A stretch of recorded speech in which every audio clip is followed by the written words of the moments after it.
صحبه أجمعين. لجيان نامي أيوب عليه السلام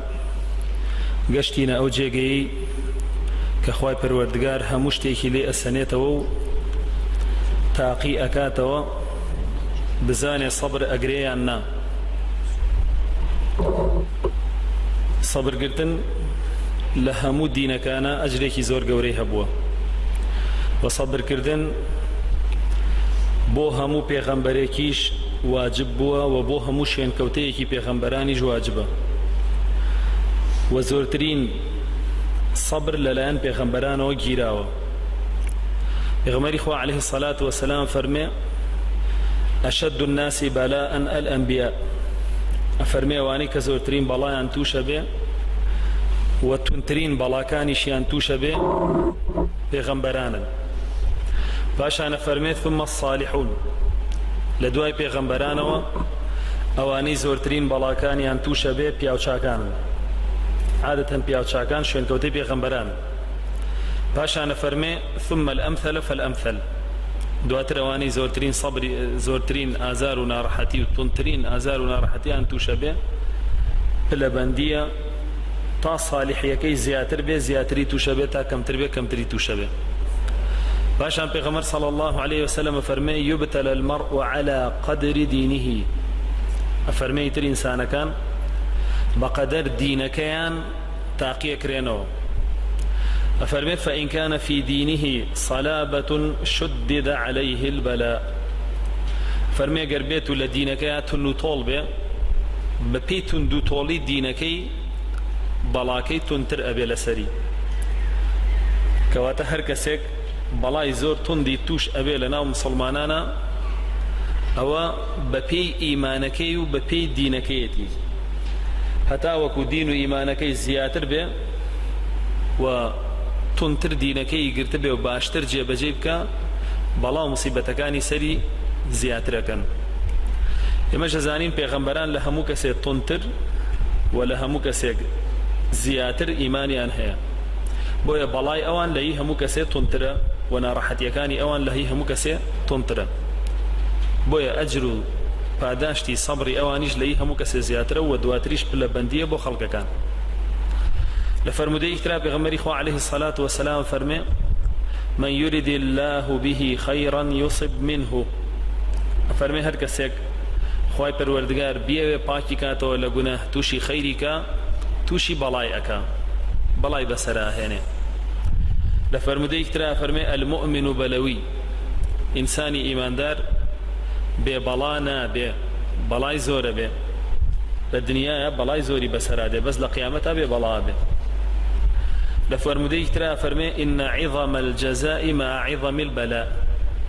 فەرمێ گەورەی پاداشت لەلایەن خوای پەروەردگارەوە بۆ عەبدەکانی لەگەڵ گەورەی ئەو بەڵایە کە تووشیانە بێ، واتە بەڵاکە چەندە گەورە بێ پاداشتەکەیان ئەجرەکەیان ئەوەندە گەورەیە. پاشانە فەرمێ وإن الله إذا أحب قوما ابتلاهم، ئەگەر خوای پەروەردگار قەومێکی خۆش بوێ کەسانێکی خۆش بوێ ئەوە تاقییان ئەکاتەوە بەڵایان بەسەرا ئەهێنێ. فمن رضي، ئەوەی ڕازیت بێ بە بەڵاکان ناشکری نەکە، ئەفەرمێ فله الرضا، ئەوە ڕەزامەندی خوای بەدەست هێناوە. ومن سخط فله السخط، هەر کەسێکیش ڕازی نەبێ ناشکر بێ کاتێک کە ئەو بەڵایی تووشە بێ ناشکری بکات پێی و ناڕازی بێ بە بەشی خوای پەروەردگار، ئەوە خوای پەروەردگاریش ناڕازی ئەبێ لەو کەسە. کەواتە سێری ناودڵی خۆتکە چەندە لە خوا ڕازیت و لە نیعمەتەکانی و لە بەرهەمەکانی کە بەسەر تۆیان ڕژاندوویەتی خوای پەروەردگار ئەوەندە لە تۆ ڕازیە، و چەندە ناڕازی و ناشکری خوای پەروەردگاریش ئەوەندە لە تۆ ناڕازی و تووڕەیە. لە فەرمودەیەکی ترا پێغەمبەری خوا عەلەیهی الصەلاة وەسەلام فەرمێ ما يصيب المسلم من هم ولا نصب ولا وصب ولا حزن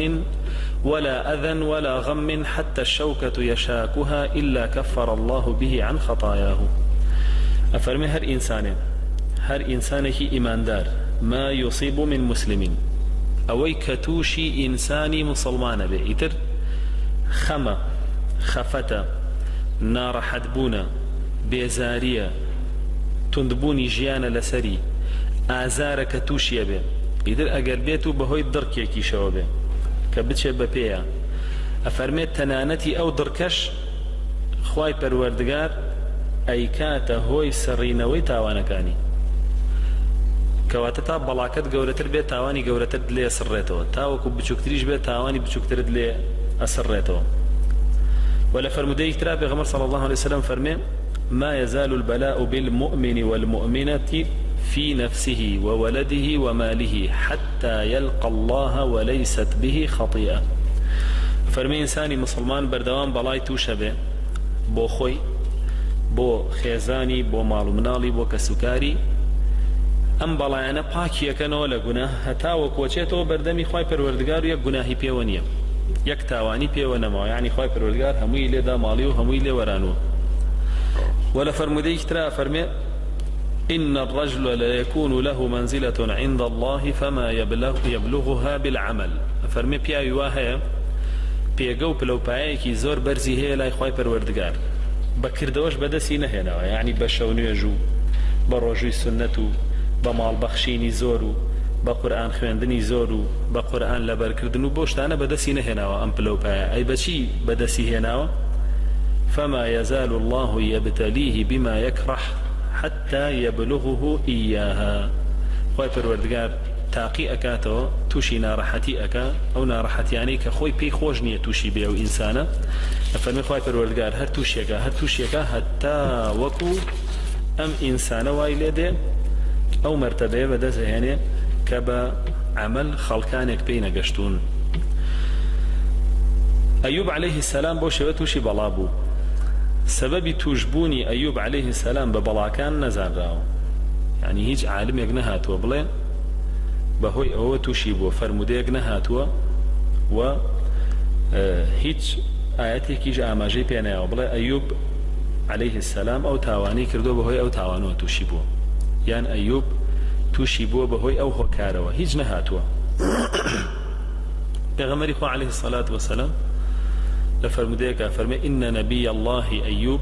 عليه السلام لبث به بلاؤه 18 سنة فەرمێ ئەیوب پێغەمبەری خوا عەلەیهی السەلام 18 ساڵ بەڵاکەی پێوەی بوو بەجەستەیەوە بوو فرفضه القريب والبعيد فەرمێ کەسە نزیکەکانیشی و کەسە دوورەکانیشی هەر هەمویان ڕەفزیان کرد ڕەفز یعنی بڕیاریاندا لێی دوور بکەونەوە و نەشی گر نەخۆیان کەسیان نەیان هێش بێ بە ماڵیانە و کەسیشیان نەچوونە ماڵی پاشانە فەرمێ إلا رجلين إلا دو پیاو نەبێ كانا من أخص إخوانه دوو کەس بوون لە تایبەتترینی برادەرەکانی ئەفەرمێ كانا يغدوان إليه ويروحان هەندێک جار سەردانیانە کرد بەغەدات ئەڕۆشتن بۆ لای یعنی لە نیوەڕۆیە تا دەوری نزیکی عەسری ژەگەڕانەوە ئەم دوو برادەرەی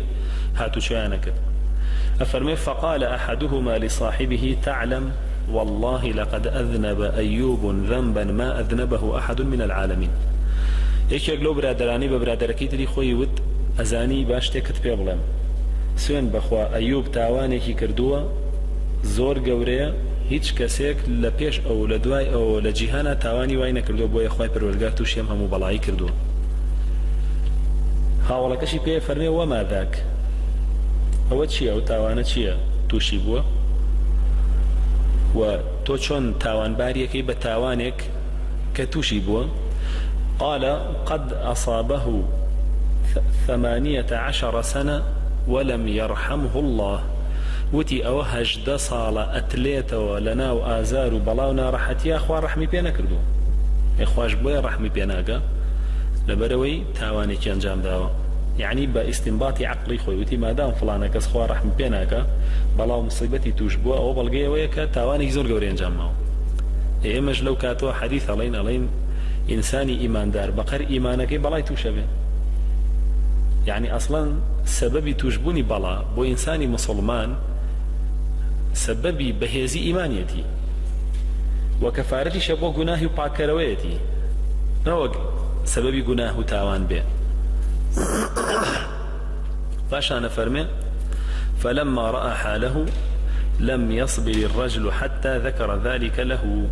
ئەفەرمێ کاتێک کە پیاوەکە بیری لە قسەی هاوڵەکەی خۆی کردەوە کە هاوڵی هەردووکیان بوو هی ئەیوبیش وی ئەویش أفرمي وتي بخوا أما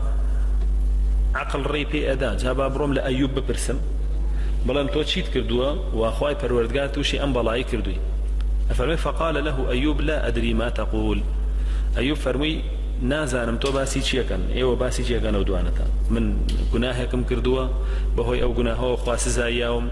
یان کەسێکی تاوانبارم بۆیە خوا ڕەحمم پێ ناکە غير أن الله يعلم أني كنت أمر على رجلين يتنازعان فيذكران الله عز وجل فأرجع إلى بيتي فأكفر عنهما كراهية أن يذكر الله إلا في الحق أفرمي أيوب عليه السلام هيج تاوان شكنابم لخوما كأيوة تاوان بارم كان بي قبلن بهوي أو تاوانو خواي پروردگار سزايدا أفرمي غيري أو نبي ككاتك أروشت مدرو أقرامو أم بيني دو بياو يان بياوك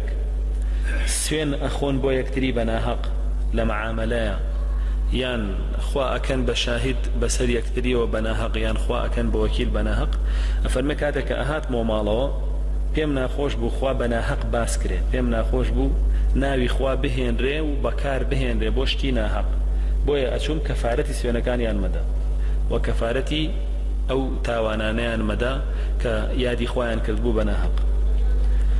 یعنی ئەیوب عەلەیه السەلام خۆی هەر ئەمەش کە با لە خۆیان پێ ئەچێ خوای پەروەردگار بیەوێ سزام با بەهۆی ئەوەی کە کەفارەتی خەڵکی ماوە یگنا هیچ شک نابە ئێ خۆی لە خۆیان ئەمەش چاکەیە نەک خراپە شتێکی باشە بريتيا لرحم كردن بخلقي و بريتيا لدفاع كردن لنا يخوي پروردگار وشتيكي باشا فرمي وكان يخرج إلى حاجته بغمر صلى الله عليه وسلم بمشي فرمي جوابي دوها ولكيا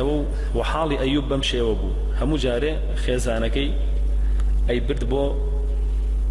بيساي كردن وبو ميس كردن وأوشتانا فرمي فكان يخرج إلى حاجته فإذا قضاها أمسكت امرأته بيده حتى يبلغ كاتك كبيساي يشتكي أكرد وقرايا وخيزانكي قولي أيوب يقرد أي هنايا وتأكو يقانا جقاي خوي فلما كان ذات يوم أبطأ عليها وأوحى الله تعالى إلى أيوب عليه السلام أن اركض برجلك هذا مغتسل بارد وشراب هذا مغتسل بارد وشراب فرمي روجك بوشي وبردي أنا دارستان دیارە جێگایەک بۆ بێستان و باغ بووە بۆ ئەوەی لەوێ دەست بە ئاو بگەیەنێ کانی و ئاویشی لێ بووە ئەفەرمێ کاتێکە گەشتە ئەوێ و خێزانەکەی بەجێ هێشت و پێی فەرموو دێمەوە بەدواتە ئەفەرمێ لەو کاتەیە خوای پەروەردگار وحی بۆ ئەیوب نارد کە خێزانەکەی ڕۆی دوورکەوتەوە لێی و پێی فەرموو ئورکوز بریجلیکە یعنی بە پێت بکێشە بۆ زەویەیە قاچت بەرزکەرە و بیدە بە زەویەکەیە لەوێ ئاوێکی سار دێتە دەرەوە ئاوێکی ساد لەوێ دێتە دەرەوە و لێشی بخۆرەوە بۆ ئەوەی تۆ لە نەخۆشیەکەت چاک بیتەوە ئەوەیە پێکێشێ بە زەویە و ئاوەکە دێتە دەرەوە و لێشی خواتەوە خۆشی پێشۆرێ و یەک دەردی پێوە نامێنێ تەنانەت گەنجیشە بێتەوە ئەفەرمێ فاستبطأته فتلقته تنظر فأقبل عليها خێزانەکەی دواییک ئەوەی کە گەڕایەوە بۆ لای بەهێمنی بینی کەسێک لەوێیە ووەستاوە لە شوێنەکەی ئەیوبە کە ئەم لەوێ بەجێ هێشتۆ ڕۆشتووە کاتێک گەڕێتەوە بینە کەسێکی تری لێ قد أذهب الله ما به من البلاء خوای پەروەردگار ئەیوبە و پاکی کردووەتەوە هیچ بەڵای پێوە نێشتووە وهو على أحسن ما كان وجوانترین شێوەی پێشووی پێبەخشیوەتەوە خوای پەروەردگار کاتێک خێزانەکەی فەرمێ ئەی بارك الله فيك فەرمێ خوای پەروەردگار بەرەکەت بخاتە تۆوە ئیتر تەمەند و قسە و ئیش و کار و عەقڵ و هۆش و هەموو شتێکت يعني دعاء خير أبوي ويا مسلمان سنتك أبو مسلمان قشت أجر ويستي اشتكي لي برسيان اشتكي بو كدبو بيبلا بارك الله فيك هل رأيت نبي الله هذا المبتلى ناينا سيتو خيزاني نازاني أيوب عليه السلام فرمي آيا أيوب نديوة أو بيغمبري خواك خواي پروردگار بلاي بسرا هنا وتاقي أكاتو فوالله على ذلك ما رأيت رجلا أشبه به منك إذ كان صحيحا أفرمي سوين بخوا كسم ندي ولا أيوب بتشي بقرته بلام تشكات كاتك جنجبو وحالي طاوبو فقال إني أنا هو أيوب عليه السلام بيالي أو من أيوب خوي پروردگار رحمي بكردم بلاكي لا بردم وشاشي كردمو قال وكان له أندران أندر للقمح وأندر للشعير فبعث الله سحابتين فلما كانت أحدهما على أندر القمح أفرغت فيه الذهب حتى فاض وأفرغت الأخرى في أندر الشعير حتى فاض. فرمي وأيوب عليه السلام دو أويكا جنجتي بوغرايا وجواني بوغرايا ونخوشي بي ونما أفرمي دو تغاري بيالين لا يخومان أو شواني قنميتي على جيري نازام قرب زان شي دو مخزن يشي كان قنميتي على قرتوا يشي كان جو دو بابلين جيغاي خزن كردني أو دوانا كزور قوربون أفرمي خواهي برولگار دو پالا هوري بونارد أو بوي مالكشي باتو چونکه موكو باس ما كر مالكي زوري هبو خواهي برولگار ليسندو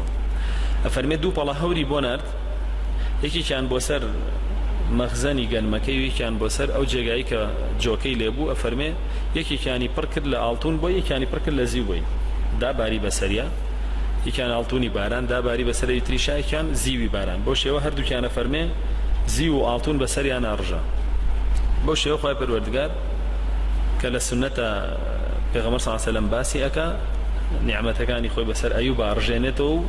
دواي 18 سال لبلاو نارحتي بلاكي بيلابا بلاكي للابا خوي برولگار لقرآن كاتب باسي أيوب كافر بي واذكر عبدنا أيوب إذ نادى ربه أني مسني الشيطان بنصب وعذاب أفرمي أي محمد عليه الصلاة والسلام تشيروكي أيوب بجيررو بوق قالكت بو هوزكت بو مسلمانا جاء ام شيروكي كيسل بيشا باسمان غرو همي حديثي كي دور دريجه پیغمبر صلى الله عليه وسلم لباري ايوب ويجارتو كواتا پیغمبر صلى الله عليه وسلم امركي جبجه كردو جراويتي وبومان اذ نادى ربه اني مسني الشيطان بنصب وعذاب كاتك بانجي خوي پروردگاري خوي كر ايوب عليه السلام فرمي بهوي الشيطان ومن توشي بلاو دردونا راحتي بوم خوي پروردگارش بي فرمو اركض برجلك هذا مغتسل بارد وشراب فرموي بيبه بزاويه اولا بلا كانت رزقارت اكم يعني ولامي دعاكي دايوا و لوي واوي قديت الدر والسار ده ليش يبخور وخوشتي بيبشورا باش انا فرمي ووهبنا له اهله ومثلهم معهم رحمه منا وذكرى لاولي الالباب فرمي ديسان دوباره گنجتي من جرايو ابو ايوب وكسكار من بيدايوا زانا أنا فرمون من دالي بيداوة وخواي پروردگار من دالي باش ومن دالي زور وكسكارك شي خيزانا كاني بهمان شيوا ولهمان كانت إشاد شان مالي اللي روشتبو لو زياتري بيدايوا ومثلهم معهم يعني أويك لو بيجهيبو همي بيدايوا وجاري كتريش هنديتري يعني دو هندي بيشو خواي پروردگار دولماني كردو وفضلي خوي بسرا برجان أفرمي خواهي پروردگار أأميك إيم بو أومان كر رحمك للان إيمو رحمة منا وشيش وذكرى لأولي الألباب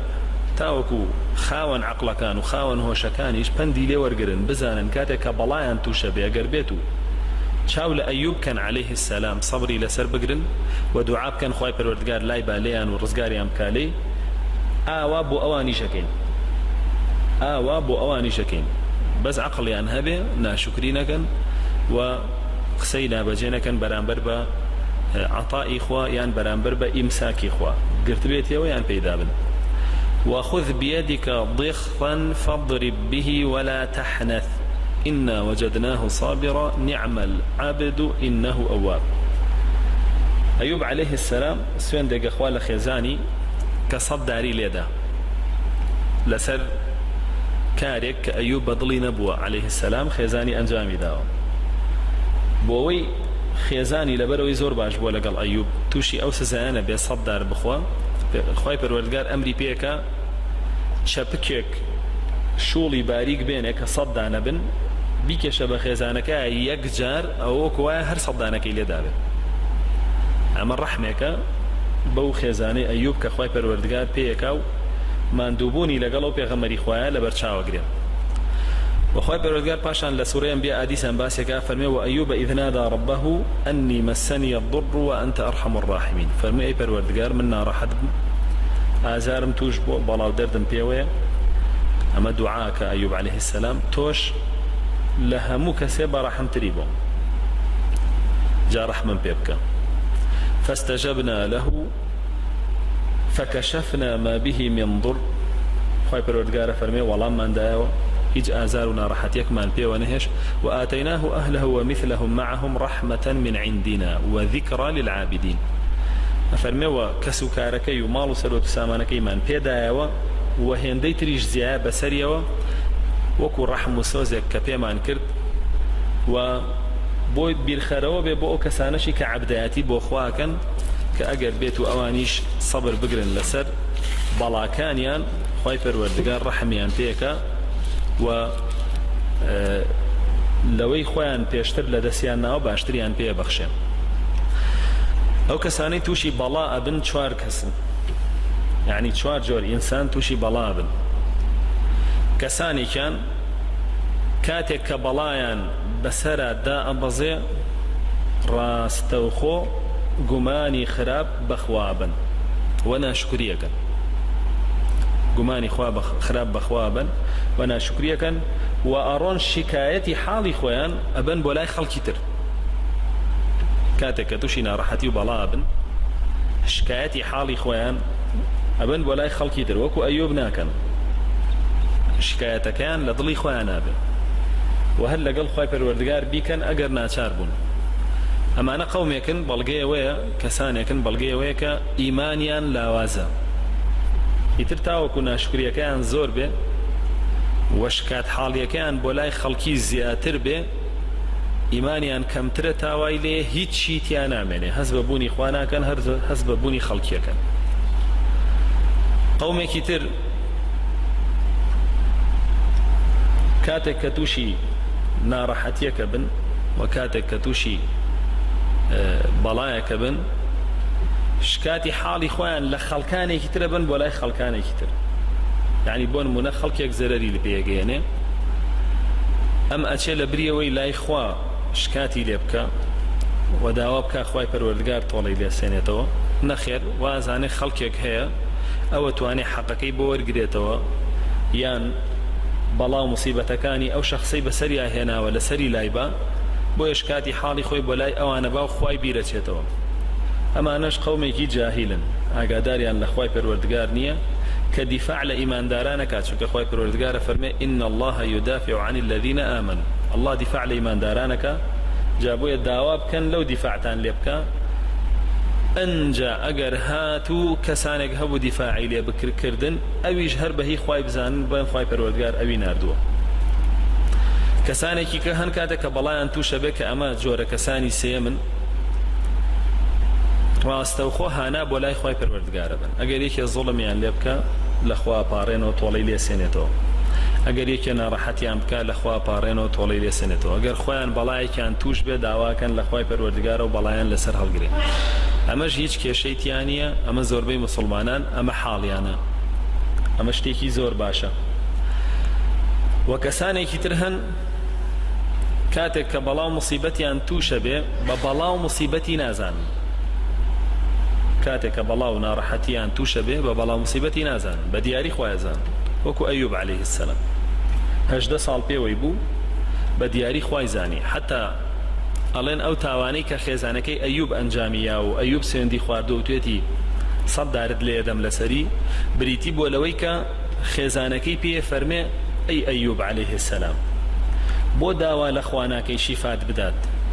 تۆ 18 ساڵە کەوتووی لەسەر جێگا و کە نەفتەیت و ناڕەحەتیت ئەیوب عەلەیه السەلام پێی ناخۆشە بێکەوای پێڵ پێی ناخۆشە بێکەوای پێڵە چونکە ئەیوب حەزی لە سەبرە پێغەمبەران حەزیان لە سەبر بووە پێغەمبەر صلی الله عليه وسلم شەو نوێژێ تا پێکانی ئەوسا بوو عایشە خاتون پێ فەرموو بۆ ئیسراحەت ناکەی ئەیوب ناتەوێ عەبدێک بم سپاس گوزار بم جا بۆیە پێغەمبەران بەعام هەمویان هەر بەڵایەک و ناڕەحەتیەک لەلایەن خوا تووشیان بوو بێ و هەر چۆنێ ناڕەحەت بوو بن لە پێناوی خوا و دینەکەیە زۆر ئاسایی بۆ بەلایەنەوە بگرە زۆری شکر بوون پێی و زۆر باشیان زانیوە بۆیە ئەڵەن کاتێک کە خێزانەکەی وای پێڵێ ئەیوب عەلەیه السەلام پێ فەرمێ چەند ساڵ ساغ بووم کە مێردی تۆ بووم هاوسەری تۆ بووم فەرمێ 7 ساڵ تۆ ساغ بووی هیچ بەڵام موسیبەتێکە پێوە نەبوو ئەفەرمێ چەند ساڵە توش بوو ئەفەرمێ 18 ساڵە ئەفەرمێ دەی هیچ نەبێ بە 7 ساڵیش بەڵام پێوە بێ ئەو ساوەرە پێم بڵێ بۆ داوا لە خوا ناکەی یعنی با حاڵەتەکە یەکسان بێتەوە تو هێشتا جارێ 7 ساڵ لەکوێ 18 ساڵ لەکوێ زۆری فەرقە جا بۆیە ئەمە حاڵی پێغەمبەران و پیاوە ساڵحەکانە کە بەڵای خوای پەروەردگاریش وعطاءكشي هردوكي بباش أزانن بوخيان ويزانانا فرمون كاتك تو جيت بلي صابر كعطاء يعني بيداني خواي پروردگار بخششي خواي پروردگار ومنعكي واتا بيندانكي وكو يك تماشاكي چونك اگر بيد بدا دڵخۆش بیپێی و بڵێ فەزلی خوایە ئەگەر پێشت نەدا هەر دڵخۆش بیپێی بڵێ فەزلی خوایە چونکە پێی بدامایە لەوانەیە کەسێکی خراپ دەرچوومایە ئەمە ئەو چوار جۆرە کەسن کە بەڵایان تووشە بێ دوانیان باش نین ئەوەی کە ئەچن شکاتی بەڵاکەیان لای خەڵکەکەن وەکو بڵێ شکات لە خواکەن یا ئەڵێ نازانم خوا بۆ وا لەم نەکە نازانم خوا بۆ منی نەداوە بۆ ئەوە شکات لە خوا ئەکا لای خەڵکی جۆرێکیان شکات ئەکا لە خەڵکی لە لای خەڵکی ئەمە هەردووکی خراپە یەکەمیان ئەبێ بە کوفر دووەمیان ئەبێ بە تاوان و جۆرێکی تریان شکاتی بەڵاکی لای خوا خۆیەکە ئەڵێ خوای جان خۆت ئەوە توش کردوم خوای جان خۆشت لای بەلەسەرم ئەمە باشەوەی اعتیادیە و جۆرێکیان توشبوونی بەڵا و توش نەبوونی هەردووکی وەکو یەک تەماشاکە و شکرە پێی و هەردووکی بە بەخششی خوای پەروەردگارە زانێت پاشان بەڵامان هەیە و عیقابمان هەیە چۆن ژیان کەینەوە لێک یعنی کەسێک تووشی بەڵا بێ کەسێکیش خوا عقوبەیە چۆن بزانین ئەمەیان عقوبەیە چۆن بزانین ئەمە بەڵایە يعني سيما وثمان أيوب هجد صار بوشي وناراحت بو عليه السلام شون بزانين بلا بو تاقي كردنەوە بۆ خوای پەروەردگار بەسەری هێنا بەڵکو عقوبە نەبوو چۆن دوو هاوڵەکەی گومانی خراپیان پێ بروتیان پێچێ خوا عقوبەی دابێت زانایانە فەرمون البلاء يقع مع الإيمان والاستقامة بلا لەگەڵ یا دائما لەگەڵ چیایە لەگەڵ بەرزی ئیمان و ڕاوەستایی و چەسپاوی لەسەر دین تووشی ئینسانە بێ حتا وەکو ئیمانی بەرزتر بێتەوە و ڕاوەستا و چەسپاوتر بێ لەسەر دینەکەی بەڵاکەی زیاترە بێت تونترە بێت بەڵام عقوبە وانییە عقوبە بەهۆی لاوازی ئیمانەوە تووشتە بێ هەر ئیمانت لاواز بێ عقوبەیەکت تووشە بێ خوای پەروەردگارە فەرمێ ما أصابك من مصيبة من سيئة فمن نفسك لبشا فرمي فما أصابك من حسنة فمن الله وما أصابك من سيئة فمن نفسك فرمي هر خوشي شادية كتوش بي أو عطاء إخوائي پروردگار بيتا بخشي شكتو بو خود الخوشي إخوائي قوري بي بخشي بي وفرمي هرنا راحت يقيش التوش بي أو بهوي كرداركاني خود تويا بهوي لاوازي إيمان تويا جابوا يزانيانا فرمون عادة عقوبة لقل لاوازي إيمانا إيما زانين أيوب عليه السلام إيماني لاواز نبو بسروها مبلايا صابر بو عطاء بلاء خوای پەروەردگاری وەکو یەک سەیرە کرد ئەوەندە ئیمانی بەرز بوو جاکەواتاوەی ئەو چییە تاقیکردنەوەیە و ئەگەر بەهاتایە تووشی فرعونەوەی تووشی فرعون بوو بۆ نمونە چی بوو عقوبە بوو چونکە ئیمانی نەبوو پاشان بەڵا تووشی مسلمان ئەبێ تووشی ئیماندار ئەبێ ئەمە دووەم خاڵە دووەم جیاوازیە وەک خۆشەویستیەکی خوای پەروەردگار وەک نیشانەیەک بۆ خۆشەویستی خوای پەروەردگار بۆ عەبدە چونکە ئێمەوتمان بەڵا ئینسان چی لێکە پاکیەکاتەوە تاوای لێ گوناهی پێوە نامێنێ و پلەی بەرزەکاتەوە لای خوای پەروەردگار بۆیە ئینسانی ئیماندار کاتێ ناڕەحەتی تووشە بێ بەڵگەیەوەی خوای پەروەردگار خۆشیەوێ علامەتە بۆ بەڵام بۆ ئینسانی کافر بەعەکسەوە ئەبێتە سەبەبی غەضەب و عەقوبەی خوای پەروەردگار بۆی و ئەبێتە سەبەبی غەضەب و عەقوبەی خوای پەروەردگار بۆی تاوای لێگە تۆزە ئیمانیشی هەبێ وردە ئەوەشی تیا نەمێنێ و جیاوازی سێم بریتە لەوەی بەڵا عادەتەن ئینسانی مسلمان بەرەو پێشەوایەتی ئەبای کاتە پێشەوای خەڵک خوای پەروەردگارە فەرمێ بە ئیبراهیم وئیذ ئیبتەلا إبراهيم ربه بكلمات فأتمهن كلمات كان شيء قال إني جاعلك للناس إماما فرمي خوای پەروەردگار ئیبراهیمی تاقی کردەوە بە چەند شتێک بە دەرکردنی لە شوێنەکەی خۆی هەڵی بەنە ناو ئاگرەوە و دواتر بیانەوێ خێزانەکەی لێ سەلب بکەن و دواتر کوڕەکەی و خێزانەکەی بەرێ لە شوێنێکی چۆڵا بەجێ بێڵێ و دواتر کوڕەکەی کە گەورە بوو سەری بڕێ ئەمە هەمووی بەڵانیە ئێم هەموو بەڵای بۆ توش کرد بۆی بیکا بە ئیمان بۆ خەڵکی بیکا پێشەوا بۆ خەڵکی دەوەی ئیبراهیم عەلەیهی سەلام بۆ هەتا قیامەت پێشەوایە بۆ هەموو ئومەتەکانی دوای خۆی بەڵام عقوبە وانە. إبراهيم عليه السلام بەهۆی بەڵاکانیەوە بوو بە ئیمام خەڵک سیقەی پێکرد و دوای کەوت. بەڵام سزا وانە، عقوبە وانە. کاتێک کە خوای پەروەردگار عقوبەی کەسێکەکە ئەدا سەرەتا لەناو خەڵکیە سووکیەکە. جاری وا هەیە لە قیمەی دەسەڵاتە کەس نییە بەقەرە و پلێدارتر بێ و بەرزتر بێ کەچی لای هەموو کەسە سوکترینی ئینسانە خۆی ئەوە بەڵایە. ئەوە بەڵایە ئەگەر ماڵیشی هەبێ و دەسەڵاتیشی هەبێ هەردووکی بەڵایە بۆی، چونکە نەیتوانیوە بیکاتە خاوەنی ڕێز، بیکاتە خاوەنی شکۆ و قیەم و ئەو شتانە لەناو خەڵکیە سێرەکەی سووک بۆ پێی. بەڵام بەعکسەوە بەڵا وا لە ئینسانەکەکە بەڕێزتر بێ پێی و خەڵک زیاتر سیقەی پێ بکە، و عقوبە وا لە ئینسانەکەکە سوکتر بێ پێی و خەڵک هیچ سیقەیەکی پێ نەکا. و کاتێک کە بەڵادا ئەبەزێتە ناو کەسانێک نەک یەک شەخص، عادەتەن ئەبێتە هۆی دژایەتیکردنی خۆیان لە ناو یەکتریە. چونکە خۆی پەروەردگار فەرمێ فەئەغڕەینا بەینەهم العەداوەة وەالبەغضاء إلى يوم القيامة. ئەفەرمێ غەضەبم لە جوولەکە گرت، بەڵام بەسەرا هێنان چ بەڵایەک هەرگیز کۆک نەبن لە ناو یەکە، دایما ڕقیان لە یەک بێ، شەڕیان بە یەکەوە بێ. ئەم ئەو بە کورد نەزانێ و ئەو بە کورد نەزانێ، هەر دژایەتی یەکترکەن، ئەوە بەڵایە، ئەوە بەڵایەک زۆر گەورەیە. و هەر کەسێ لەسەر مەنهەجی جوولەکە بڕوا ئەو بەڵای هەر لە ناوا بێ. هەر کەسێ لەسەر مەنهەجی جوولەکە بڕوا عەلمانیەت و دموکراسی و شتانە، ئەو مەنهەجی جوولەکەیە، ئەو بەڵایانەی هەر لە ناوا بێ، هەر وا بێ. چونکە جوولەکە خۆی وا ئەڵێ بنەماکانی دیموکراسی بریتێ لە چی؟ فرە حیزبی، کە خەڵک بوو بە حیزب و گروپ و بەش بەش ئەبێت چی بکەن؟ ئەبێت دژایەتی یەکەن، چونکە منافەسە یەکەکەن بۆ سەرکەوتنی بۆ دەسەڵات، ئەبێت دژایەتی یەکەن. کە دژایەتی یەکیان کرد ئەمە بەڵایە لە ناویانە، خوای پەروەردگار بەسەری هێناون. جاری وا هەیە ئینسانەکان خۆیان بەدەستی خۆیان ئەچنەوە بەڵایە بۆ خۆیان هێن، خۆیان بەدەستی خۆیان مەنهەجی جوولەکە هێن و تەطبیقەکەن بەسەر خۆیانە، خۆیان تووشی هەموو بەڵایەکەن. بەڵام بەعکسەوە تاقیکردنەوە ئەبێتە هۆی یەکگرتنەوەی مسلمانان. بۆ نمونە کەسانێک هەڵەسن ژێن بە پێغەمبەر دەن عەلەیهی سەڵات وەسەلام، کاریکاتێری لەسەرەکەن یان شتێک سەیرەکەی هەموو مسلمانان بە یەک دەنگ ئەچنە یەک ڕیزەوە دیفاع لە پێغەمبەری خواکەن عەلەیهی سەڵات وەسەلام. ئەمە چییە؟ ئەمە ئیبتیلاء، تاقیکردنەوەیە، ئەبێتە هۆی کۆبوونەوەی مسلمانان بە یەکەوە. بەڵام وەکو وتمان عقوبە نابێتە هۆی کۆبوونەوەیان، شەڕ و ئاژاوە ئەکاتە نێوانیانەوە، وەکو چۆن لە نێوان ئەمانەی خۆمانە هەیە، کەسی بە کورد نازانێ و کەسی بە شایستەی ئەوە نازانێت کە لە وڵاتەیە بژی و هەموو یەکتری تۆمەتبارەکە و خیانەتدا تەپاڵ یەکتری و لەسەر یەکتری ئەڵێ و ئەنووسێ. ئەمە دوو بابەت بوو بۆی بتوانین جیاوازی بکەین لە بینی ئەو کەسانەیە کە سابرن و ئەو کەسانی کە سابر نین، و جیاوازی بکەین لە بینی ئەو کەسانەیە کە تووشی بەڵا بن و ئەو کەسانی خوا عقوبەیانەیە. پاشان